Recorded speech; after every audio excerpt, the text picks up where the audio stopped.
Assalamualaikum warahmatullahi ta'ala wabarakatuh. Alhamdulillah wa syukurillah, nikmatillah wala hawla wala quwata illa billahil aliyyil azim. Amma ba'du. Rabbi shrahli sadri wa yassirli amri wahlul 'uqdatam min lisani yafqahu qawli. Asyhadu an la ilaha illallah wahdahu la syarikalah wa asyhadu anna Muhammadan abduhu wa rasuluh. Sahabat Bawaslu yang dimuliakan Allah, saat ini kita sedang menjalani ibadah puasa, ibadah di bulan suci Ramadan, bulan yang penuh rahmat, ampunan dan maghfirah. Semoga pintu rahmat terbuka bagi kita semua dan ibadah-ibadah yang lainnya. Sahabat Bawaslu yang dirahmati Allah, pemilu sudah di depan mata. Pemilu serentak di tahun 2024 nanti kita mengadakan pesta demokrasi, tepatnya di tanggal 4 Februari 2024 nanti. Oleh karena itu, pada momentum Ramadan kali ini, melalui program kuliah 10 menit pengawasan ini, izinkan saya untuk menjelaskan tentang bagaimana mekanisme penyelesaian sengketa proses pemilu nanti.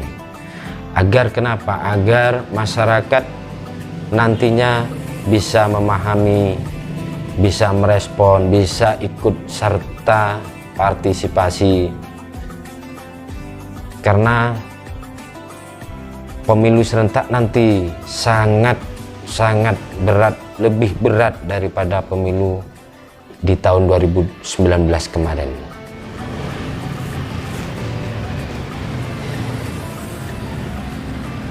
Sahabat Bawaslu yang dimuliakan Allah, tema kali ini tentang mekanisme penyelesaian sengketa.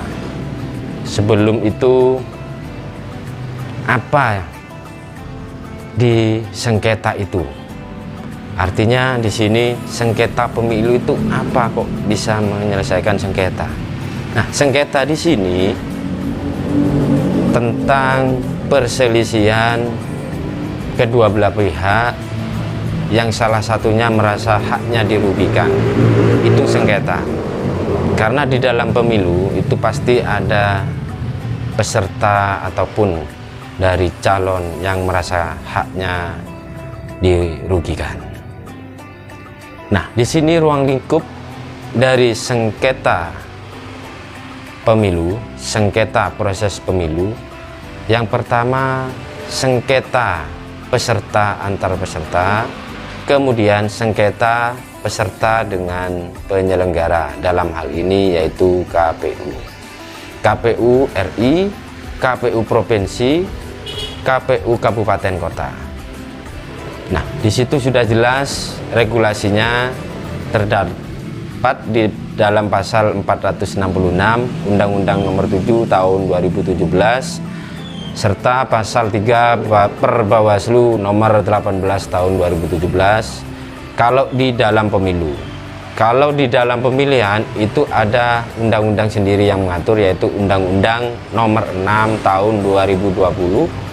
Kemudian pasal 3 Perbawaslu Nomor 2 Tahun 2020. Itu sama-sama ruang lingkupnya yaitu peserta dengan peserta, kemudian peserta dengan penyelenggara pemilu. Nah, itu ruang lingkupnya. Kemudian yang menjadi objek dari sengketa itu sendiri meliputi keputusan dari KPU RI atau KPU provinsi ataupun KPU kabupaten kota, manakala sebagaimana di atas tadi dalam bentuk surat keputusan ataupun berita acara. Nah, jadi objek itu merupakan SK dari KPU ataupun berita acara dari KPU. Itu sudah terdapat dalam pasal 4 Perbawaslu 18 tahun 2018 tentang perubahan atas Perbawaslu nomor 18 tahun 2017 tentang tata cara penyelesaian sengketa proses pemilihan umum.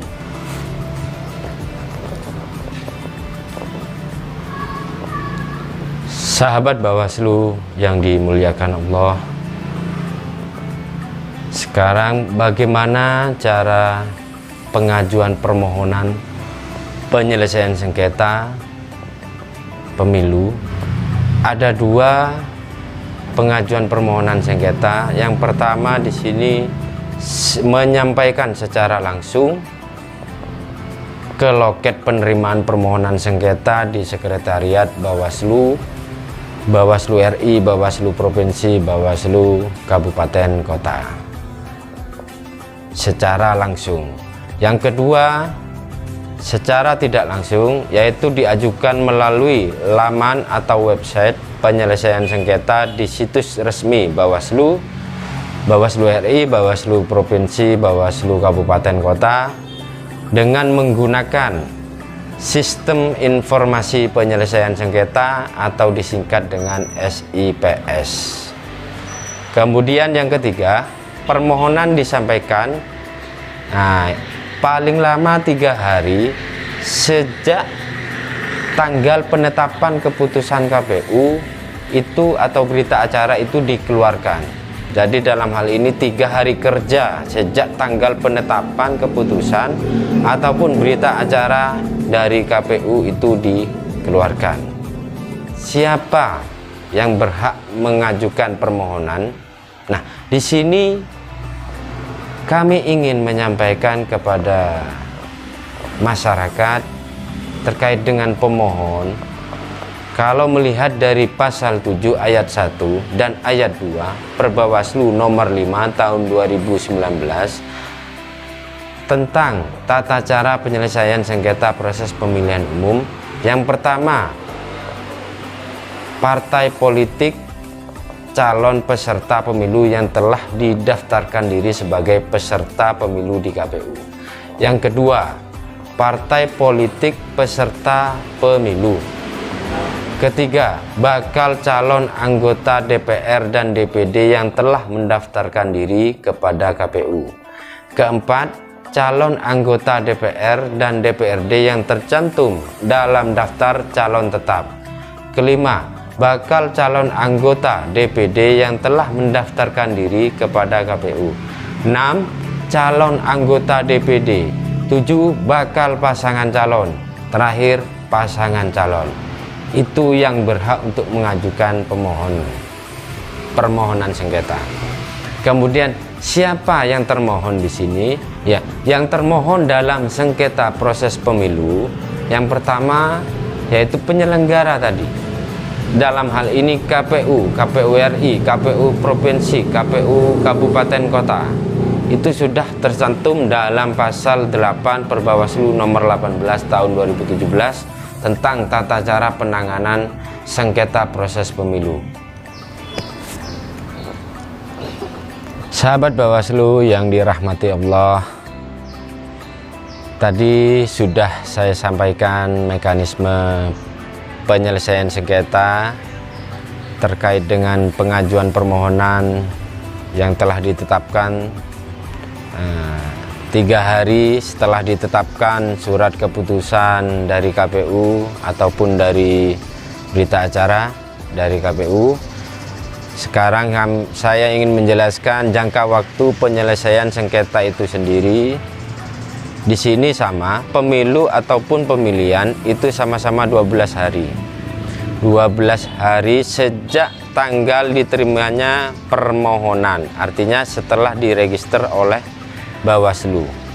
Jadi 12 hari itu setelah diregister oleh Bawaslu. Kemudian 2 hari itu adalah kalau di pemilu untuk mediasi, kalau di pemilihan yaitu untuk musyawarah terbuka. Nah, sisa selebihnya ini setelah mediasi tidak bisa diselesaikan, maka berlanjut ke dalam adjudikasi. Itu dalam proses pemilu. Sedangkan proses dalam pemilihan yaitu musyawarah 2 hari untuk menyelesaikan musyawarah terbuka. Selebihnya itu diselesaikan secara musyawarah tertutup. Baiklah, sahabat Bawaslu yang dimuliakan Allah, demikianlah yang bisa saya sampaikan. Semoga yang sedikit dapat bisa memberikan manfaat dan ilmu bagi kita semua, terutama bagi peserta pemilu, pemilih dan penyelenggara pemilu, demi tegaknya demokrasi yang langsung, umum, bebas, rahasia, jujur, dan adil. Apabila ada salah khilaf, mohon maaf yang sedalam-dalamnya. Semoga dan selamat menjalankan ibadah puasa bagi yang menjalankan. Akhir kata, wassalamualaikum warahmatullahi wabarakatuh.